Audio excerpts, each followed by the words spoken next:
आज जैसे electronic media का ज़माना है, समाचार पत्रों में या उपन्यास पढ़ने में पाठकों की रुचि कम हो रही है, तो सरकार से तो यही अपेक्षा है कि वो पुस्तकालयों की ओर ज़्यादा ध्यान दें और हिमाचल सरकार से यह है कि हिमाचली लेखकों को प्रोत्साहन दें।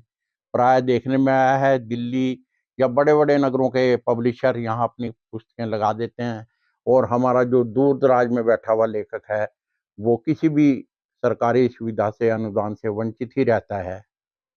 तो मेरी सरकार से यही अपेक्षा है और ये ही जो हिमाचल संस्कृति विभाग द्वारा हिंदी अकादमी, भाषा अकादमी को भी ऐसी खबर सुनने में आई है पिछले दिनों कि उसे बंद किया जा रहा है। तो मेरी सरकार से करबद्ध निवेदन रहेगा कि यह बंद कदापि ना की जाए। ये स्वर्गीय लालचंद प्रार्थी जी और डॉक्टर परमार के प्रयासों की एक लेखकों को एक किस्म से तोहफ़ा है हमारे। और हर स्टेट में ऐसी अकेडमीज़ होनी चाहिए और होती भी हैं। तो यहाँ पे इसे बंद ना किया। आज मेरी पुस्तक तपस्या शीर्षक से काव्य नाटिका एक लिखी है। उसका विमोचन श्रीमती मीरा वर्मा जी जो प्रबंधक निदेशक हैं, रश्मि प्रकाशन रजिस्टर्ड नाहन की, उन्होंने किया है।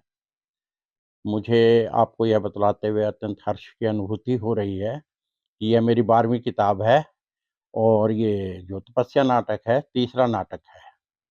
नाटक की ये तीसरी किताब मेरे द्वारा रची गई है। इससे पहले एक गुरुदक्षिणा नाटक निकला था, वो 1974 में मेरे द्वारा लिखा गया था, 1976 में प्रकाशित हुआ और उसकी प्रशंसा तत्कालीन प्रधानमंत्री अटल बिहारी वाजपेयी जी ने भी की थी और भारतवर्ष के प्रमुख नगरों में लगभग उसका सभी में मंच संचालन हुआ है। चंडीगढ़ से, कीर्ति थिएटर शिमला से, आकाशवाणी शिमला से 2 बार और उसके 9 संस्करण अभी तक प्रकाशित हो चुके हैं।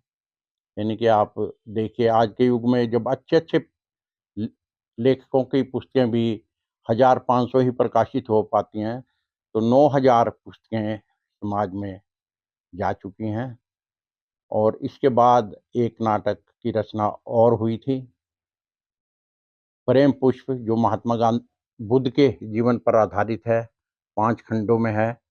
वह भी काफ़ी चर्चित रहा हिंदी साहित्य जगत में और आपके और पाठकों के प्रेम के कारण ये तपस्या नाटक प्रकाश में आया है।